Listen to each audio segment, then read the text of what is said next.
Bonjour à tous, bonjour mes amis. Je vous fais cette petite vidéo pour, comme d'habitude, lancer une alerte à tous les Africains de se mettre en ordre de bataille, car l'heure est grave. Mes amis, quand on regarde tout ce qui se passe dans le monde, il n'y a pas de doute, nous nous dirigeons vers une deuxième conférence de Yalta, une fois de plus sans l'Afrique. Et ça a pour conséquence directe une préparation de l'Europe à envahir l'Afrique. Mes chers amis, c'est quoi Yalta? Yalta, c'était la réunion entre les Européens, les Américains et le bloc soviétique. Une conférence qui avait eu lieu en 1945 qui avait permis de poser les fondements de cette guerre froide qui a duré jusqu'à quasiment aujourd'hui et qui continue même d'ailleurs. Mais il faut toujours le souligner. Cette conférence a eu lieu sans l'Afrique, tout comme celle de Berlin de 1884, et toujours au détriment de l'Afrique. Et à observer tout ce qui se passe en ce moment, nous avons l'impression qu'on se dirige vers un autre accord de Yalta. Mes amis, notre continent a cette particularité d'avoir tous les éléments dont ont besoin tous les autres continents pour se développer ou bien pour se lancer dans ce qu'ils appellent le développement industriel. De façon extraordinaire, c'est comme ça que notre continent se présente. Du coup, il devient la source de tous les enjeux. Et une fois de plus, l'Afrique est encore à nouveau au cœur de la grosse bataille de toutes les guerres qu'on voit dans le monde aujourd'hui. Je vais vous expliquer ça en quelques photos. Normalement, on reconnaît habituellement qu'il y a 5 continents. L'Amérique, l'Afrique, l'Asie, l'Europe, l'Australie et parfois on cite l'Antarctique. Donc, tous ces blocs d'ensemble devraient normalement vivre harmonieusement, chacun échangeant avec l'autre tout ce qu'il a de bien ou ce qu'il a d'extraordinaire ou de culturel. Mais là, ce n'est pas le cas. Le monde s'est organisé autrement, avec ce qu'on appelle des gros puissants qui essayent de dominer les autres. C'est ce qui a généré les premières, deuxième guerre mondiale et finalement, on a abouti à ce qu'on appelait la guerre froide. C'est-à-dire, d'un côté, il y avait l'Amérique et l'Europe qui faisaient face au bloc soviétique. Et les petits pays comme l'Afrique, l'Amérique du Sud naviguaient là-dedans. Mais il faut toujours retenir que le plus grand bénéficiaire des accords de Yalta, ça a été le bloc occidental. Mais il s'est passé un phénomène assez extraordinaire, c'est-à-dire qu'après la chute du mur de Berlin et l'effondrement du bloc soviétique, l'Amérique et l'Europe se sont trouvés tout puissants, c'est-à-dire le monde était devenu unicolore, monopolaire. Il n'y avait qu'un seul dominant, les Occidentaux. Ce qui leur a donné une sorte de folie, c'est-à-dire qu'ils étaient capables d'aller tuer n'importe quel dirigeant dans n'importe quel pays. Ils pouvaient diviser des pays en 3 ou en 4, faire ce qu'ils... Même la Russie projetait de diviser la Russie en 4, 5, 6 pays. Ils ont organisé le monde, la Chine devait être l'usine du monde, eux ils devaient avoir de l'argent, bon bref. Ça donnait une certaine sorte de folie qui a inquiété le monde entier.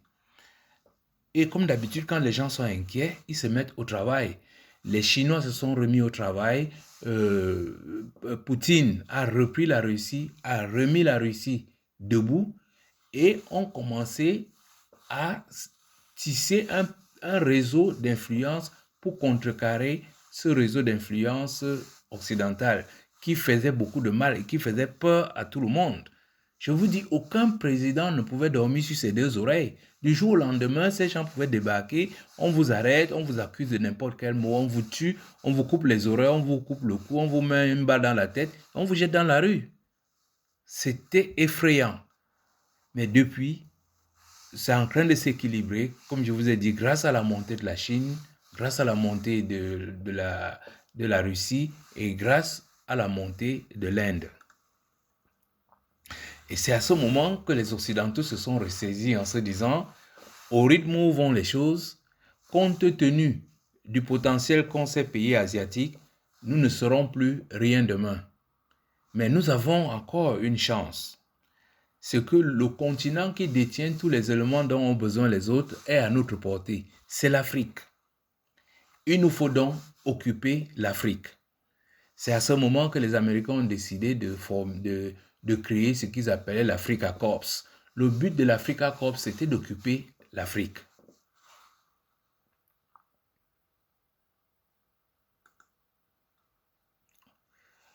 Mais les Européens vont dire, oh, mais ne t'inquiète, si c'est pour l'Afrique, laisse-nous, nous avons le savoir-faire. D'ailleurs, la France a encore un très gros réseau d'influence là-bas.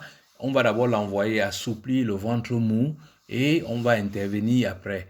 C'est pour ça que vous avez vu la France amener en tout premier et tous les pays européens envoyaient des contingents dans le Sahel, un peu partout. Ça a créé tout ce que nous connaissons aujourd'hui, qu'on a appelé la vague des attentats ou des mercenaires ou des djihadistes. C'était ça. Parce que la France avait dit, laisse-nous faire. C'est même pas ça. C'est-à-dire que les Américains leur avaient dit aux Européens, nous ne pouvons pas attaquer l'Afrique, car nos soldats sont à 80%, 60% des Africains. Ce sera difficile que nous menions cette guerre. Il faut que c'est l'Europe qui mène cette guerre. L'Europe a dit, OK, pas de problème, nous allons la faire très doucement parce que ces Africains, c'est des bêtes. On va leur raconter deux histoires, ils vont y croire. Et du jour au lendemain, quand ils vont se réveiller, ils seront avec des chaînes aux pieds comme il y a 500 ans. C'est cette aventure dans laquelle s'est lancée la France et elle s'en est tirée avec deux conséquences. On ne la respectait plus en Europe ou en Amérique parce qu'on s'est dit non, tu n'as pas fait le job. Et le fameux sentiment anti-français dont parle Macron. Donc, l'OTAN, c'est face à cette agression de l'Europe, la Russie qui a bien compris que si ces gens-là mettent la main sur l'Afrique, c'est aussi fini pour eux. Ils ont commencé, la Russie a entamé deux actions. La première action, c'était de créer, de nourrir ses relations avec l'Afrique, d'armer l'Afrique. Et dans un deuxième temps, la Russie a créé ce qu'on appelle les BRICS pour faire un bloc. Et ça a marché. Et c'est ça qui a mis les Européens en courroux. Parce que leur idée de mettre la main sur l'Afrique ne peut plus marcher si la Russie est en train d'armer l'Afrique. Les Américains vont se réunir à nouveau avec les Européens et vont leur dire, que faisons-nous donc? Ils ont décidé qu'ils vont créer le chaos dans le monde. C'est-à-dire que nous allons envahir l'Afrique, mais on va l'envahir au nom de certains principes qu'on va amener les autres pays à créer. L'idée d'amener la Russie à attaquer l'Ukraine, amener la Chine à attaquer Hong Kong, et de l'autre côté, comment on appelle, Israël va attaquer le Liban, la Syrie, la Palestine et tout ça, l'Iran ensemble, et l'Amérique de son côté va attaquer le Groenland, le Venezuela et va même dire qu'ils vont annexer le Canada. Tout ça pour donner l'idée au monde entier qu'à partir d'aujourd'hui, nous sommes retournés à l'état sauvage. L'Europe peut fondre sur l'Afrique comme bon lui semble, puisqu'elle a le droit comme les autres pays ou bien comme les autres blocs. Donc, ce qu'on prépare actuellement, on est en train de préparer les Européens à envahir l'Afrique. Il y a deux actions. Première action, on empêche à la Russie d'équiper l'Afrique en lui menant cette guerre en Ukraine. Et deuxième levier, on appauvrit l'Europe. Parce que les Européens ne peuvent pas aller en guerre contre l'Afrique. Ils sont très riches. Mais en les appauvrissant, ils seront obligés de prendre les armes pour aller vers l'Afrique. Parce qu'on va leur dire, vous êtes devenus pauvres parce que votre source d'approvisionnement, qui est l'Afrique, est en train de prendre son indépendance.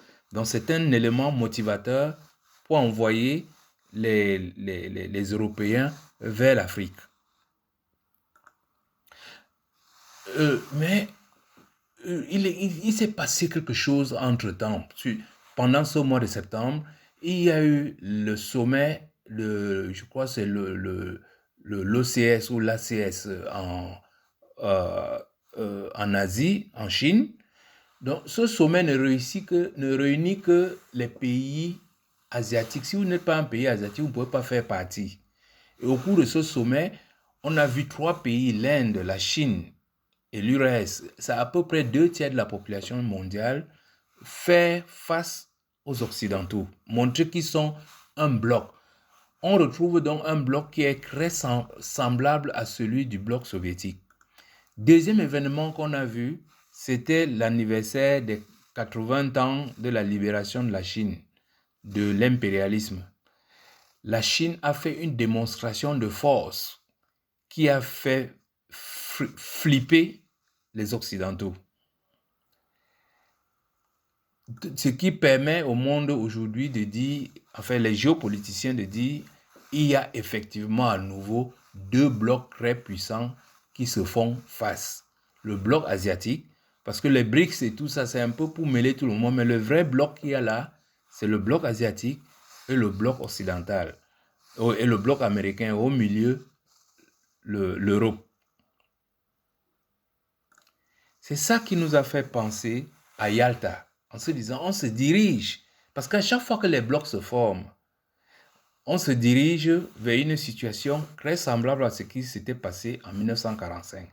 Parce que la question aujourd'hui qui va se poser, c'est est-ce que les Russes et les Chinois vont se battre contre l'Europe et l'Amérique pour les empêcher d'envahir l'Afrique? Voilà la question. Est-ce que l'Europe, est-ce que le bloc asiatique va s'opposer au bloc américain pour les empêcher d'envahir l'Afrique? Je crois que ce sera difficile que ces gens viennent mourir pour nous. Ce qu'ils vont faire, ils vont s'asseoir à nouveau, comme en 1945, peut-être pas à Yalta, peut-être en Asie, peut-être en Alaska, je ne sais pas où, mais ils vont se rasseoir à nouveau. On aura d'un côté un bloc asiatique représenté par la Chine ou la Russie, les Américains et les Européens. Et ils vont décider comment découper à nouveau l'Afrique. C'est pour ça, mes chers amis, je tenais à vous faire cette vidéo pour vous livrer ma pensée par rapport à tout ce que je vois, afin que des gens que nous nous débarrassions des dirigeants, les Paul Biya qui disent « Oh, tu n'es pas de Sambelima, tu es de Mvomeka, tu n'es pas de Bolova. » Donc, vous voyez que des villageois comme ça qui sont à ce niveau-là, alors que les enjeux sont hyper dangereux. Il nous faut faire bloc. Actuellement, en Afrique, là, quand on regarde très bien, je vous dis, il n'y a pas plus de 3 ou 4 présidents qui sont à jour.